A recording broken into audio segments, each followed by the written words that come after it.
Hello, this is Willie with the Basement Kings. We are in Justin, Texas, where we have just repaired the general basement and we finished waterproofing. As you can see here, the walls have been waterproof. This is what the walls look like when there's been 2 coats of water.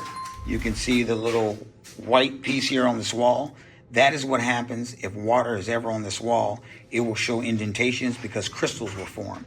And it's not water that was coming through the wall. We had a water hose coming through that window and the water hose was dripping. So we have crystals. Tomorrow we will wipe it off and clear it up. But we have already installed our drains, which you can tell. We have our corner ports.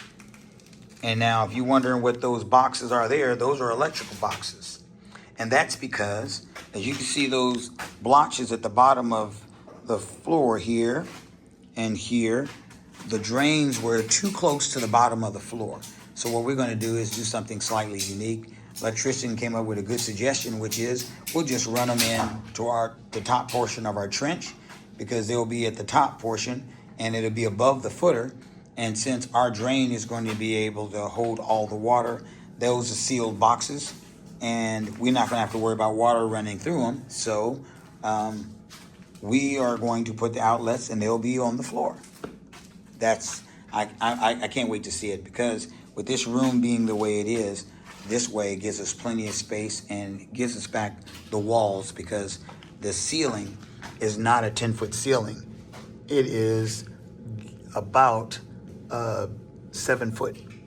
So with it being this narrow, we want to make sure that we have all the room necessary. And you'll see from the other pictures that we have got a chance to regrout that window and make it look really nice because it was falling apart. And same way we rebuilt the AC and we rebuilt the secondary window. Pressure that comes from the top will squeeze this window around the concrete, and sometimes you may end up needing carbon fiber bands that runs across the bottom and run across the very top to strengthen the area, and then you can rebuild it and never have a problem again. The other thing for you to notice is the stairs.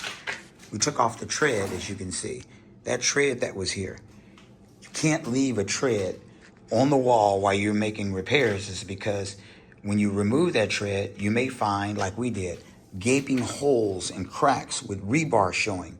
And after you fix the basement, you're still going to have that area. So you have to remove all the items that are on that outside wall so you can fix them. And you can see we removed the sheetrock. And why? Because outside, the water rose up and hits the side of the house and comes through that wall. So we are opening it up so we can seal it with our vapor barrier and our drain system, so we can tie it into the wall system and into our drain 100%. So now that you've seen it, let's get busy. If you like our videos, click the like button. And if you feel you're going to ask questions, which is a good idea, click the subscribe button for sure. Let us know you like it. Okay, let's get busy. Thanks for watching.